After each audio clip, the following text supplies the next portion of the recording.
Salut à tous. Donc, comme la dernière arme que j'ai faite était une arme française, je me suis dit, allez, on va continuer un peu sur du français, mais là, on va revenir sur l'époque Seconde Guerre.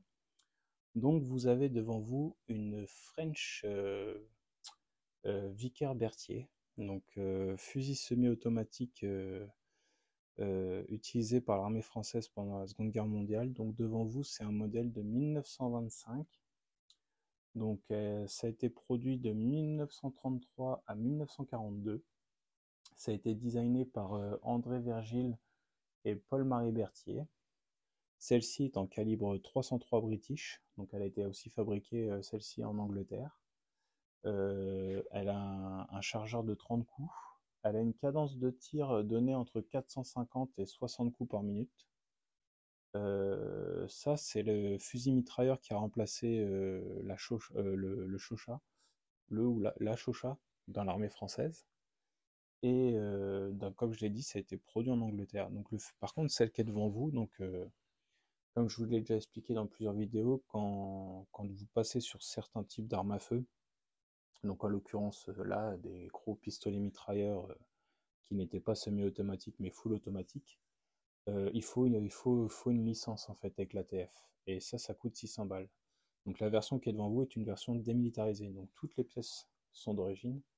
Le seul truc, c'est qu'à l'intérieur, le bolt en fait a été remplacé par un bloc métallique.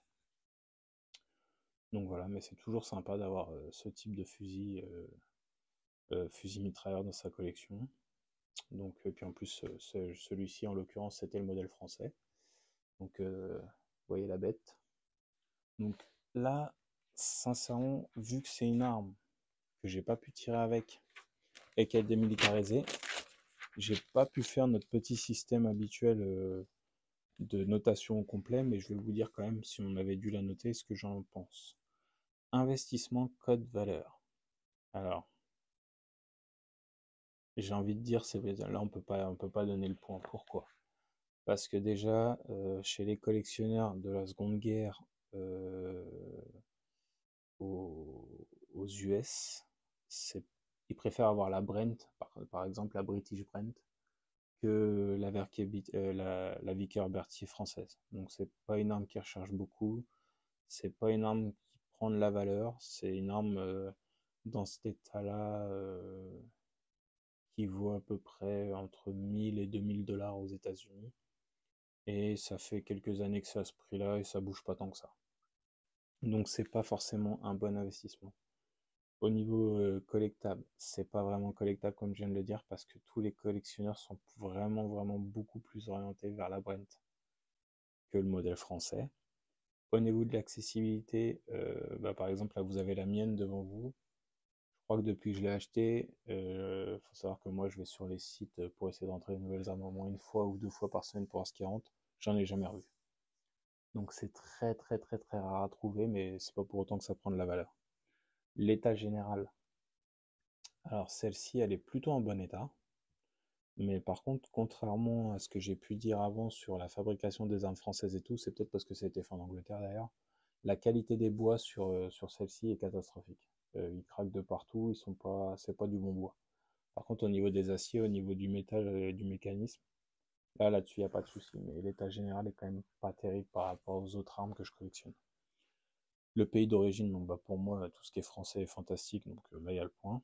La fiabilité, je peux pas vous le dire parce que malheureusement, comme je vous le dis, c'est une arme qui est démilitarisée et je connais personne d'autre qu'en ait eu une en état de fonction dans les mains, donc je peux pas vous dire si c'est fiable, je peux pas vous dire vraiment ce que ça vaut au stand de tir, malheureusement.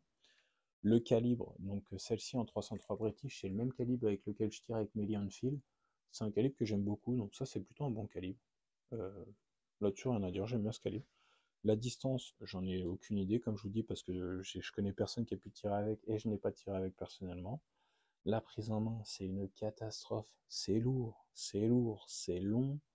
Euh, c'est en plus le garde-main est beaucoup trop près pour moi de la gâchette et la poignée est vraiment. Enfin, je trouve que la conception, elle est pas bonne. Ah, j'aime pas non plus la Bren, mais par exemple, je préfère la DP28. J'ai une DP28 russe, pourtant qui a pas de garde-main, qui est vraiment, voilà, conception russe quoi.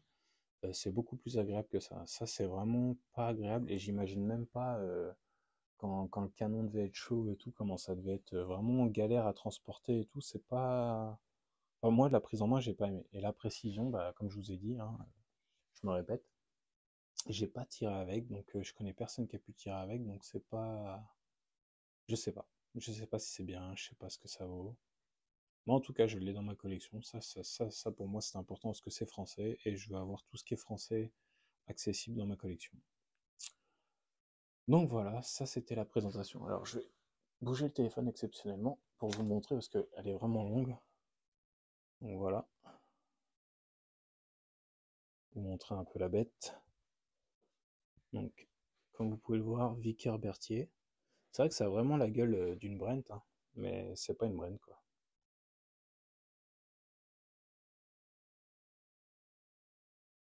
Donc voilà la bête.